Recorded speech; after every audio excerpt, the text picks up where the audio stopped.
Yaoundé, Cameroon woke up in a different reality. The man who had ruled them for more than 40 years, who had outlived coups, outmaneuvered rivals, and vanished for months while governing from foreign hospitals, was gone. Whispers spread fast. Is it real? Is Biya dead? Who's in charge now? By 7 a.m., armored vehicles surrounded the Atudi presidential palace. Black SUVs pulled into the Ministry of Defense. Airport traffic halted. Key generals were nowhere to be seen.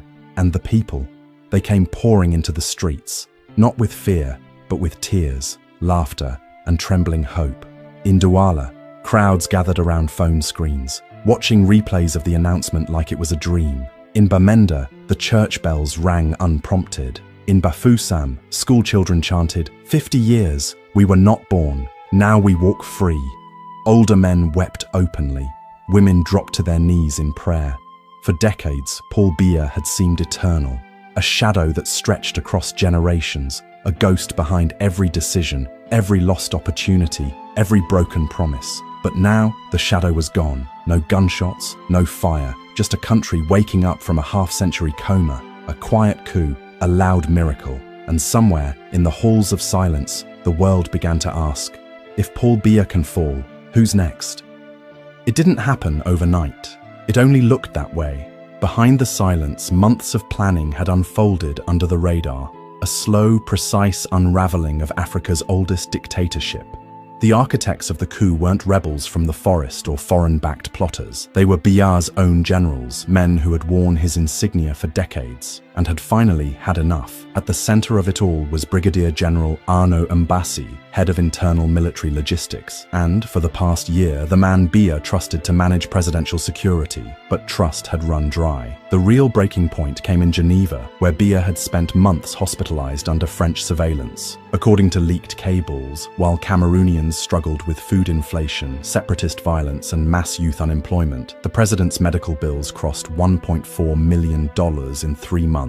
We are guarding a ghost, one officer muttered. And they were. For most of 2024, Paul Biya hadn't stepped foot inside a government building. Decisions were made by a closed circle of old men, nephews, distant cousins, French consultants, while 80% of the country's population lived under the age of 35. Inside the military, something shifted. Younger officers, loyal to Cameroon, not to Biya's legacy, began building bridges. Unit by unit, they won hearts. One colonel secured the 3rd Armored Division. Another coordinated blackout drills with Air Force pilots. And then, silently, the palace guards switched sides. The coup was greenlit at 3:17 a.m. with a single encrypted text, Le rideau tombe, the curtain falls. By 4 a.m., Biya's communications team was detained. By 5 a.m., the state broadcaster was under full military control. By 5:43, the world knew. No blood, no chaos, just surgical precision. When the sun rose over Yaoundé, power had changed hands. Not with gunfire, but with discipline. The old dictator hadn't just been removed, he had been replaced by silence. And silence, in Cameroon, had never felt so loud. In the end, Paul Biya wasn't overthrown by rebels, foreigners, or exiles. He was brought down by something far more dangerous. Those who knew him best. The betrayal came from inside his own palace, from men who had eaten at his table, sworn loyalty at his feet, and guarded his life through 2 generations of power. At the heart of the betrayal was Sergeant Didier Ecoulé, a quiet, disciplined bodyguard who had stood outside Biya's presidential suite for over a decade. But what Biya never knew was this. Didier's father had once been jailed for criticizing the regime. His uncle had died in the Anglophone crisis, and his younger brother had been shot during a protest in Douala. To Biya, Didier was just another uniform, but to the movement rising beneath the surface, he was the key. It was Didier who mapped the palace's shift changes, who identified which guards were ready to defect, who opened the back gates at 3:04 a.m. to let in the Special Forces team without a sound. He didn't fire a single bullet, but his fingerprints were on the fall of a king, and he wasn't alone. Generals who had once suppressed protests now passed USB drives to the Transitional Council. Cabinet secretaries leaked internal memos detailing how billions were funneled into French banks. Even Biya's personal physician handed over confidential medical files proving the president had been clinically unfit to govern for over 18 months. We weren't plotting a coup, one insider later confessed. We were correcting a national coma. By the time the palace was surrounded, there was no one left to defend Biya. No last stand, no loyalist charge. Just a man, too old to flee, too isolated to fight, and too late to understand that even silence can betray. One junior officer reportedly whispered as Biya was escorted out, "We protected you for 50 years. You forgot to protect us for even one." It started with a single scream in Yaoundé's Mokolo market. "Il est parti." He's gone. And then the streets exploded. Within minutes, thousands were running through alleyways, barefoot, waving flags, crying, praying, screaming. Old men climbed onto rooftops. Children beat empty cans like drums. Mothers who had lost sons to protests and silence wept and fell to their knees. Paul Biya, the man who ruled for nearly half a century, had finally fallen. In Douala, spontaneous parades shut down the city. Motorcycles formed convoys, flying Cameroon's national flag upside down, a symbol of rebirth.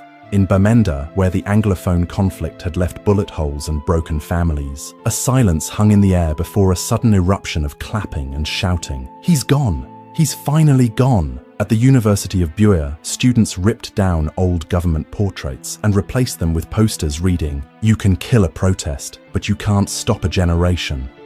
Even the elderly, long resigned to Biya's eternal rule, stood on their porches, watching in disbelief. Some whispered, "I thought I would die before this day." Others just cried. For the first time in decades, no fear hovered over celebration. There were no riot trucks, no water cannons, no soldiers aiming rifles at crowds. The army watched and let it happen. In one viral video, a young protester stood atop a taxi and shouted, "This isn't just the fall of Biya, this is the rise of Cameroon." From that moment on, the streets were no longer filled with people. They were filled with history. And as the night fell, fireworks cracked over Yaoundé. Not organized, not planned, just fire, spontaneous, chaotic, alive, the sound of a nation breathing freely for the first time in 50 years. At 6:12 a.m. Paris time, a red phone rang in the Élysée Palace. A voice on the line from Yaoundé whispered, "It's done. Biya is no longer in power." There was no resistance. The silence that followed was deafening. For Emmanuel Macron, it wasn't just a regional shift, it was a geopolitical earthquake. Paul Biya had been France's most loyal post-colonial ally. He had opened Cameroon's resources to French corporations. He had signed away infrastructure deals to Total, Bolloré, and Orange without contest. He had allowed French troops and intelligence to operate in the shadows, unbothered, unseen. Now, with his fall, Macron's inner circle realized the unthinkable. We just lost our last wall in Central Africa. Within hours, a tight-lipped statement was released by the French Ministry of Foreign Affairs. "We are monitoring the situation in Cameroon and urge all parties to maintain peace and constitutional order." But behind the scenes, panic ruled. Inside the French Defense Ministry, urgent reports flowed in. AES leaders were already reaching out to Cameroon's military. Russian diplomatic traffic to Yaoundé had doubled overnight. Massive online support for the coup was trending across West Africa. France's image as a stabilizer, crumbling. One military advisor reportedly shouted during a closed-door session, "If Cameroon joins the AES or expels our bases, we lose the entire Gulf of Guinea." At Total Energy's HQ, stockholders demanded emergency meetings. Billions in resource deals now stood on the edge of nationalization. France's real fear wasn't just Biya's fall. It was the precedent. If the longest ruling puppet in Africa could be cut down by his own soldiers, what about Togo? What about Congo? What about Chad? Macron was advised to reach out to the Transitional Military Council. He hesitated. There was no face left to trust in Yaoundé. Meanwhile, African youth across the continent were sending a different message. "We don't want France's fear, we want our future." And in the streets of Paris, small groups of young Africans gathered quietly, waving Cameroon's flag, singing, "Le vieux est tombé, l'Afrique se lève." The old one has fallen, Africa is rising. 2 days after the fall, the gates of Etudi Palace creaked open, not to visitors, but to history. Cameroon's new Transitional Military Council granted investigators and auditors access to the presidential archives. What they found was worse than imagined. Biya didn't govern a country, one investigator said. He managed a vault. Hidden behind soundproof doors and biometric locks, they uncovered 3 floors of sealed cabinets, encrypted hard drives, and handwritten letters from French and European officials. Inside were contracts that had never passed through Parliament, oil licenses sold to French companies for 1% royalties, timber deals with 0 environmental protections, security agreements allowing foreign surveillance bases in the north, without public knowledge. But that was just the beginning. One file, stamped Confidentiel, Presidentiel, revealed a secret offshore bank account in Geneva, credited monthly from the Bolloré Group in exchange for monopoly rights over Cameroon's ports. Another showed how millions in international development aid had been rerouted to luxury real estate firms registered in Paris, all linked to relatives of Biya's inner circle. And then came the letter, dated 2021, signed by Biya himself, addressed to the French president. As long as I live, Cameroon's loyalty to France is guaranteed. My generals are well managed. My people are contained. Just keep the funds moving and silence the critics. The new leaders were stunned. The documents proved what many suspected but couldn't confirm. Biya hadn't just ruled for 40 years. He had sold Cameroon piece by piece to remain on the throne. Within 48 hours, the Transitional Council released a portion of the files to the public. Redacted, but undeniable. Cameroonians read the truth in disbelief. Young citizens gathered at the university steps holding signs. We owe France nothing. Our resources, our rules, never again. The fall of Biya wasn't just the end of a regime, it was the beginning of reckoning. And as the world watched, one question rang across the continent. If this is what Biya hid, what are the others still hiding? In the hours following Biya's fall, the continent waited for a voice from ECOWAS, the supposed guardian of regional order, democracy, and stability. But from Abuja to Accra, nothing came. No emergency summit, no condemnation, not even a press release. Behind closed doors, sources confirmed internal division had paralyzed the bloc. Nigeria wanted caution. Senegal feared a repeat in Dakar. Ghana remained neutral. The truth? ECOWAS was afraid that celebrating Biya's fall would signal approval of military transitions, afraid that silence would look like weakness. But the people already knew.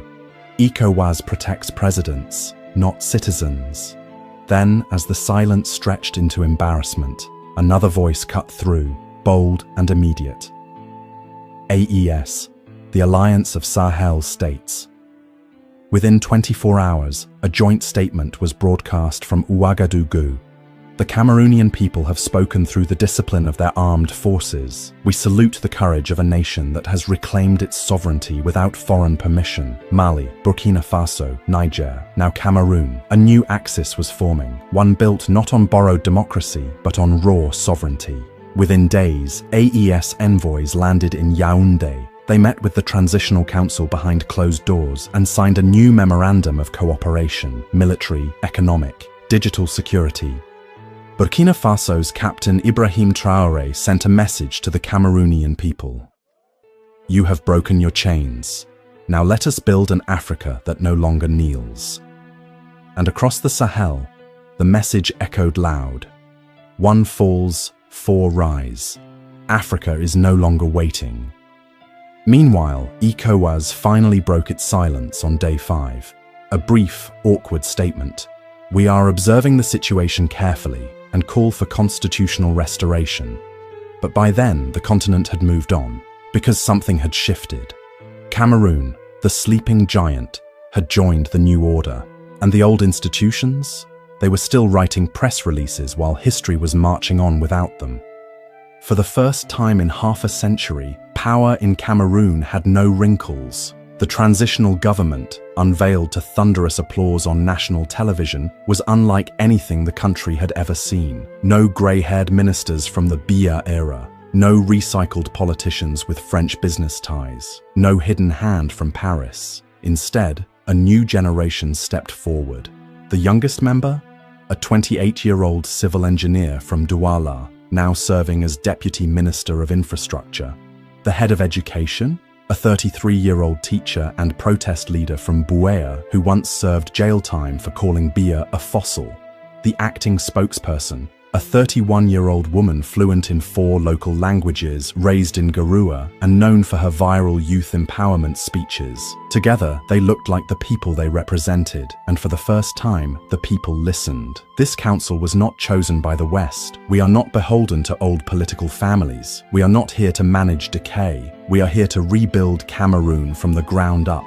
Across the nation, hope took physical form. Hospitals opened their gates to patients previously turned away without bribes. Teachers returned to classrooms, no longer fearing months of unpaid salaries. Local radio stations aired the voices of poets, youth activists, and traditional leaders without censorship. Even Cameroonians in the diaspora, once silent or ashamed, began booking flights home.